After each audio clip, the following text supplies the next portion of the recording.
नमस्कार। यदि आप प्राइवेट स्कूल में टीचर हैं या आपके बच्चे प्राइवेट स्कूल में पढ़ते हैं, तो मैं जो कुछ कहने जा रहा हूं उसे थोड़ा सावधानी पूर्वक जरूर सुनिए। रियली ये बहुत आवश्यक है आप लोगों के लिए। कुछ बातें बताऊं कि रूपरेखा कहां से स्टार्ट हो रही है। बात स्टार्ट हो रही है कि एक प्राइवेट स्कूल जब सीबीएसई से एफिलिएशन लेता है तो उसे राज्य सरकार से एक एनओसी लेनी होती है, और राज्य सरकार जो है वो कुछ कंडीशन के साथ स्कूल को एनओसी देती है। उस कंडीशन में सबसे इंपॉर्टेंट कंडीशन ये होती है कि प्राइवेट स्कूल अपने यहां कार्य करने वाले कर्मचारियों को राज्य सरकार के कर्मचारियों के बराबर वेतन और भत्ते देगा। ये सबसे इंपॉर्टेंट कंडीशन है। आपको भी पता है, उन सभी टीचरों को भी पता है कि जो स्कूलों में काम कर रहे हैं वो उनको पूरा राज्य सरकार के बराबर वेतन नहीं मिल रहा है। राज्य सरकार के बराबर छोड़िए, एक पीजीटी को मैं समझता हूं सरकारी चपरासी के बराबर भी वेतन नहीं मिलता है, लेकिन वो काम कर रहा है। अब आप पेरेंट्स भी सोच सकते हैं कि वहां पर जो स्कूल में काम आदमी कर रहा है वो किस तरह का काम कर रहा होगा या उसकी क्वालिटी किस लेवल की होगी। ये पेरेंट्स को भी सोचने का विषय है। लेकिन शायद पेरेंट्स ने कभी भी स्कूल से ये नहीं पूछा होगा कि उसके बच्चे को कौन पढ़ा रहा है, उसकी योग्यता क्या है और उसे कितना वेतन दिया जा रहा है। केवल पेरेंट्स जो है वो इंफ्रास्ट्रक्चर पर ध्यान दे रहा है, अच्छी बिल्डिंग है, एयर कंडीशन क्लासरूम्स हैं, अच्छी बसें हैं, शायद वो इससे संतुष्ट है। जब उसे संतुष्ट होना इस बात से चाहिए कि उसको पढ़ाने वाला टीचर कौन है। चलिए साहब, उस टीचर के साथ क्या हो रहा है ये आप सबको पता है, लेकिन हुआ क्या? हुआ ये है कि मैंने मथुरा में कुछ प्राइवेट स्कूलों की शिकायत शिक्षा विभाग से की।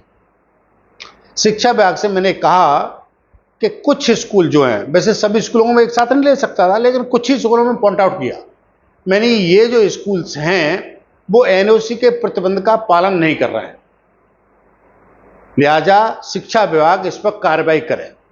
मैंने जब बार बार एप्लीकेशन लगाई तो शिक्षा विभाग की कुछ नींद खुली, तो उन्होंने कुछ जांच कमेटियां बनाई। जब जांच कमेटी बनाई गई तो स्कूल को लगा कि यदि बहुत ज्यादा अच्छी तरह ट्रैक किया गया और अधिकारियों ने कुछ कार्रवाई कर दी गई तो हो सकता है कि एनओसी वापस ले ली जाए, और एनओसी वापस ले जाएंगे तो इसका मतलब एफिलिएशन कैंसिल होंगी। तो मथुरा के कुछ प्राइवेट स्कूलों ने एक यूनियन बनाई, और यूनियन बनाकर वो इलाहाबाद हाईकोर्ट चले गए, और इलाहाबाद हाईकोर्ट में जाके उन्होंने पता क्या कहा? उन्होंने कहा कि एनओसी के उस प्रतिबंध को हटा दिया जाए जिसमें यह कहा गया है कि कर्मचारियों का वेतन राज्य सरकार के कर्मचारी के बराबर होगा। ये उन्होंने हाईकोर्ट से कहा है।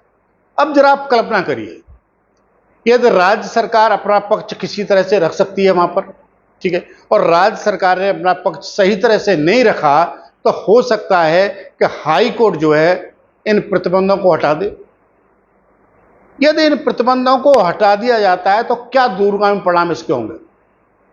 आज जो स्थिति बन रही है उससे भी भयंकर परिणाम क्रिएट होंगे। स्कूलों को किसी तरह का कोई भय नहीं रहेगा कि उसको टीचरों को कितना वेतन दे रहा है, ठीक है, उनके साथ क्या टर्म ऑफ कंडीशन रखनी है, वो सारे फ्री हो जाएंगे। तो हो सकता है कि आने वाले समय में स्कूल और कम वेतन पर टीचर रखें। जब कम वेतन पर टीचर रखेंगे तो हो सकता है क्वालिटी टीचर उनको न मिले। जब क्वालिटी टीचर नहीं मिलेंगे तो निश्चित है कि आपके बच्चे की शिक्षा प्रभावित होगी। भाई, बच्चे को दीवार तो पढ़ाएंगे नहीं, बच्चे को कौन पढ़ाएगा? बच्चे को टीचर ही पढ़ाएगा, ठीक है। जब उसमें अच्छा टीचर ही नहीं होगा तो निश्चित विश्वास करिए आपके बच्चे की शिक्षा उचित नहीं मिल सकती, उसको जो शिक्षा मिलनी चाहिए वो नहीं मिल सकती। अब बात ये आ गई है कि अब हम लोगों को क्या करना चाहिए। यदि रियली आप प्राइवेट स्कूल में टीचर हैं और आप थोड़े से अवेयर हैं तो आपको आवाज उठानी चाहिए। आप पेरेंट्स हैं तो भी आपको आवाज उठानी चाहिए कि शिक्षा व्यवस्था में यदि इस तरह के एनओसी के प्रतिबंध हटा दिए जाएंगे तो व्यवस्थाएं और ज्यादा खराब हो सकती है। आवाज उठाने के लिए मैंने पार्टी बनने की कोशिश करी है इलाहाबाद हाईकोर्ट में। अब देखता हूं कि मैं सफल हो पाता हूं या नहीं हो पाता हूं, लेकिन यदि आप लोगों का सहयोग मिला तो मैं निश्चित सफल होऊंगा। आप मुझे जरूर कमेंट बॉक्स में बताइए कि आप लोग सहयोग करने के लिए तैयार हैं या नहीं। या तैयार हैं तो क्या हो सकता है, हमें क्या करना चाहिए।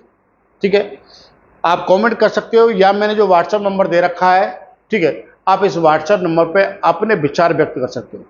मेरे हिसाब से आप सभी लोगों को निश्चित ही आगे बढ़ना चाहिए। यदि आंख बंद करके हम बैठे रहे तो विश्वास करिए ये कोई एक टीचर का ही मैटर नहीं है, ये पूरी एजुकेशन सिस्टम को डिस्टर्ब करने वाली बात हो सकती है। वैसे ही प्राइवेट स्कूल बहुत मनमानी कर रहे हैं, ठीक है, उनकी फीसें बहुत ज़्यादा बढ़ी हुई हैं, वो डिफरेंट तरह की फीसें ले रहे हैं, उसके बाद भी यदि वो टीचरों को उचित वेतन नहीं दे रहे हैं तो ये बहुत कुछ गलत हो रहा है। और ऊपर से हाईकोर्ट का निर्णय कुछ उनके फेवर में आ गया तो और ज़्यादा दूरगामी परिणाम हो सकते हैं। मेरा आपसे इतना ही विनम्र निवेदन है कि आप अपना पक्ष जरूर रखें और बताएं कि इस स्थिति में क्या किया जा सकता है। आज के लिए इतना ही, बहुत बहुत धन्यवाद। आप अपना ख्याल रखें। Thank you very much.